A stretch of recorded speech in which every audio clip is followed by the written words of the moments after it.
আপাতত Rabindra সরোবরে celebrity cricket league নয়, Rabindra সরোবরে cricket league বন্ধের নির্দেশ প্রধান বিচারপতির ডিভিশন বেঞ্চের। অর্ণব রয়েছে।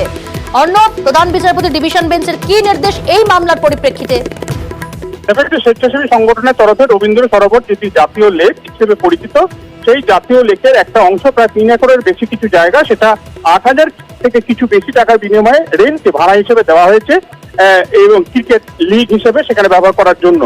এই অভিযোগ, সেই অভিযোগের প্রেক্ষিতে কলকাতা হাইকোর্ট অন্তর্বর্তী স্থগিতাদেশ চাপালো। আপাতত যে মাঠ রয়েছে সেখানে কোনো রকম পরিবর্তন করা যাবে না। 25শে জুলাই মামলার পরবর্তী শুনানি, এবং মাঠের কোনো রকম চরিত্র বদল করা যাবে না, নতুন করে কোনো সবুজ ধ্বংস করা যাবে না। এবং রাজ্যের যে কর্তৃপক্ষ, এক্ষেত্রে কেএমডিএ, সেই কেএমডিএ বা রাজ্যের হলফনামা দিয়ে এক্ষেত্রে কি প্রসেস ফলো করে এইভাবে লিজ দেওয়া হয়েছে বা চুক্তি করা হয়েছে, মাঠ ব্যবহার করার অনুমতি দেওয়া হয়েছে, সেই বিষয়ে উত্তর চাওয়া হয়েছে। সেই উত্তর আসার পরই 25শে জুলাই এই মাঠের ভবিষ্যৎ নির্ধারণ বা আদৌ সেখানে ক্রিকেট লিগ হবে কিনা তার ভবিষ্যৎ নির্ধারণ হতে পারে কলকাতা হাইকোর্টে। বেশ, অনেক ধন্যবাদ।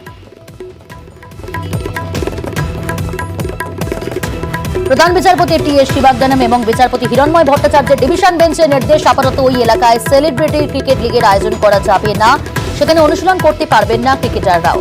ওই বিষয়ে রাজ্যের কাছে হলফনামা চাইল কলকাতা হাইকোর্ট। আগামী 25শে জুলাই পরবর্তী শুনানি রয়েছে।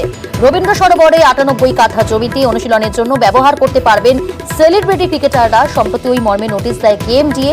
তাদের এই সিদ্ধান্তের ফলে পরিবেশ নষ্ট হচ্ছে, এই অভিযোগ তুলেই হাইকোর্টে জনস্বার্থ মামলা দায়ের করা হয়।